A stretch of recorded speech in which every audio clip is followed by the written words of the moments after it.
Welcome to the first episode of the Chris Soteropolous series on the Build It Better podcast. Chris is the founder and principal of Tricrest Homes in McLean, Virginia.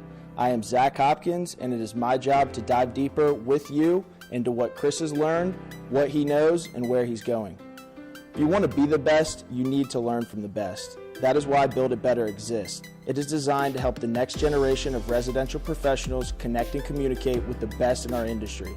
Before we start, I just want to say thank you for taking the time to share your story, and I'm really excited to start this off.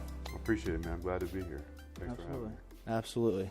So I just wanted to start kind of, right in the beginning. When was the first time that you remember seeing money made in residential real estate? Whether that's in a real estate market, whether that's in building, whatever that was, when was that first time you kind of saw that? Yeah, so I was fortunate enough to have an uncle who was a residential builder back in the 60s and 70s. And, what struck me was that he had a lot of free time on his hands. So I was really intrigued, and I used to go around to the job sites with him and look at homes and really try to pick his brain on what he was doing, because he was doing very well. He had a beautiful home and just wasn't really working a whole lot. I said, wow, how were you able to do that? And he sort of grew me and taught me about residential real estate and acquiring properties and looking at different markets and finding opportunities. So, he's the one that really exposed me to the first parts of the business and how things worked and how you could be successful by just doing hard work and finding opportunities. Mm-hmm. And was that around this area, or like when you were seeing that in the beginning, was that something where you saw it one time and you were like, wow, I really think that is something I want to move towards? Or did you kind of, see that growing up, and then at one point, was there any kind of like gotcha moment that you were like, wow, I really think that this could be a path for me? Mm-hmm. For me, it was a little bit different. So in college, I didn't really have a clear path on where I wanted to go. So I had seen my uncle do well, and at that time when I was in high school, mainly in the McLean area, things were booming, houses were being torn down, and so that intrigued me because I can remember looking back in my childhood and seeing that happen. I witnessed my own home being built, when mm-hmm. I was young. So that's awesome. When I got towards the end of college, I didn't know which way that I wanted to go, and happened to get into real estate. Happened to get into a home building company, and I always had an entrepreneurial mind, so I figured that I could learn the ropes through a big company and probably in the near future go out and do it on my own, mm-hmm. which is what I did. Mm-hmm. So besides your uncle, was there anywhere else that you kind of learned about the industry and got to kind of go through the process of understanding the industry as a whole before you went off and started your business? Yeah, so I was fortunate enough to have some friends of our family own the home building company that I ended up working for, and I was able to talk with him as a very successful businessman who started from nothing and built a multi-billion-dollar company. So, right. He gave me some insight into the industry and sort of shared his story on how he started when I was in college, mm-hmm. and I was able to take that and use that as really fuel to get me excited about going into real estate, and knew that if you were able to put the work in and see things maybe from a different perspective than a lot of other people did, you might be able to carve out your own niche in the real estate market. And so I was fortunate to have someone like that, mm-hmm. that had already done it. Multiple people in my life that had already done it. Right, and one of them obviously family, so you have a different connection with that there. And then obviously now outside of family, getting that other mentor gives you a whole different, set of skills really that are able to come from that, I'm sure. Yeah. That's awesome. Yeah. That's awesome. And obviously somebody that owns a business too, which has that entrepreneurial spirit, yeah. which is very neat. So that was more on was that higher end? So talk to me about, learning the industry from a high end point of view versus a volume. Mm-hmm.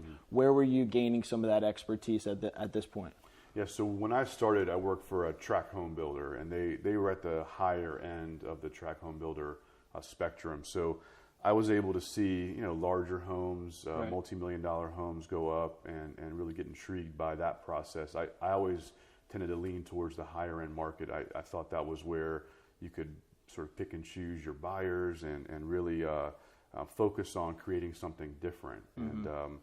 And my family was always into modern architecture, interior design. So when I when I was building these sort of track homes, I was always looking at them thinking, well, what can I do different here? How can I separate myself if I was to go out on my own? So, I learned a lot about the industry and building as a whole, but it was really my own desire to create something different in this market that sort of led me to where we are today, which is building something more modern. We've really carved a little niche out in the high-end market, doing something that's just different than everybody else. Mm-hmm. So I'm going to ask you this a couple of times today. Yeah. So at this point in your life, in the beginning, was there a specific portion of the process, whether that be from a sales point, a design, actual production point of view, was there a specific part of that process that you fell in love with at that point in the very beginning? Yeah, definitely for me it was the building process. I love to see something created from scratch. So even when I was young, I liked to play with Legos and other building materials, even forts and things like that in my backyard. I was always intrigued by the building process.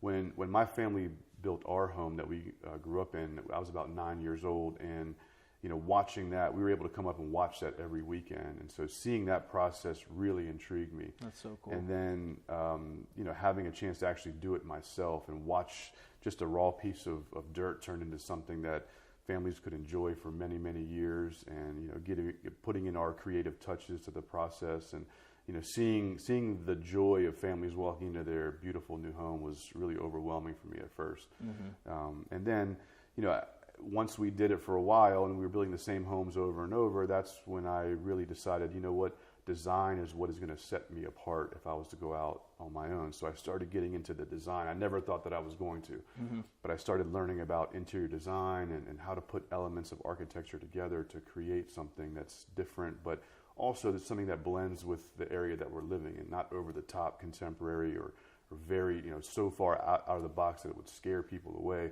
Mm-hmm. So, how do I create something that blends with this market but sets itself apart? Mm-hmm.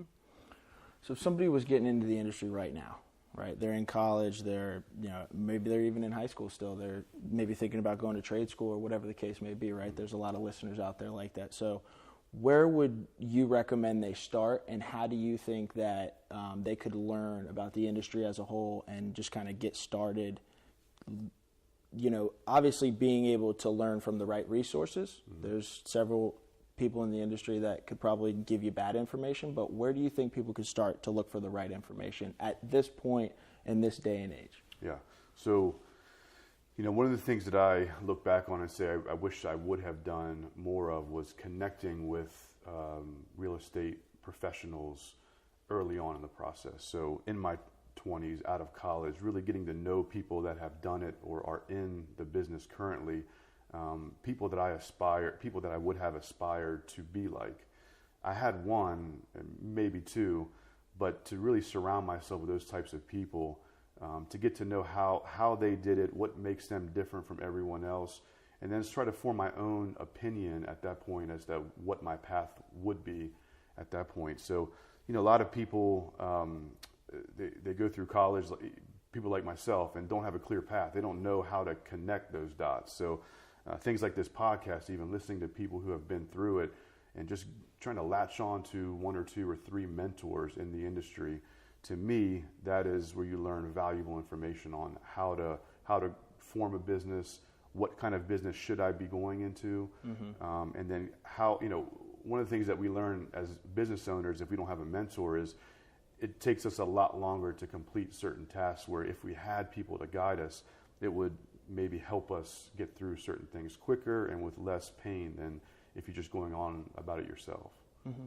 And I would say that, from what you said, I take that that's a quality approach, rather than quantity of having all of these different people. It's easy to go through a phone book or go on Zillow and find different agents and reach out to these people. And obviously I'm not saying the same thing about, trying to find more people, but you really want a quality approach to that, I'm Correct. Assuming. Yeah. So, finding people, number one, that are willing to be able to mentor you, that's a challenge too these days. Mm-hmm. So, finding people that really care and want to spend the time and the effort, not take it as a threat necessarily. Of course. But someone who really has a passion and a heart for bringing up the next generation, is not afraid to pour into someone else. I think that's critical. I was fortunate enough to have my uncle who was like that. And he poured into me, really taught me the ropes on how to start a business and how to maintain a business, what things you should and shouldn't do day 1, day 100, year 3, year 5. So sitting down and really writing out your plan as to what goals that you have, coming up with a long-term business plan, short-term business plan, things like that. That really those are things that I did not do when I started, and it sort of morphed into that. But had I done that year 1, day 1, it might have helped me get through things a little bit quicker. Awesome. So I appreciate that feedback, and that's really great knowledge. I think that's definitely going to help people. There's a ton of great resources, and there's more that are coming out every day to try to grow this industry as a whole. So I think that's why we're both here. And, networking with different individuals too. Like that's something that I failed to do as well when I was in school. But really getting in front of groups and trade groups especially. There's building industry associations here locally and nationally that you can sit in and be a part of and learn from, and they are willing to mentor people. That's part of what we sign up for in those industries, is to be that next generation mentor.